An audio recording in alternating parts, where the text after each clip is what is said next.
Selecting appropriate plant species represents the most critical decision in pollinator habitat design, more important than size, budget, or site conditions.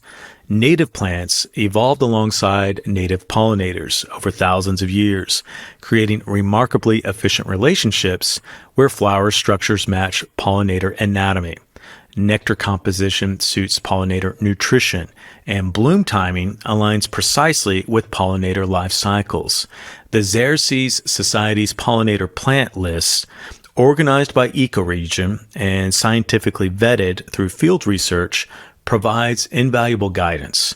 Successful pollinator gardens include diverse plants blooming throughout the growing season, early spring, midsummer, and late fall, ensuring food availability as different bee species emerge from dormancy, raise young, and prepare for the winter.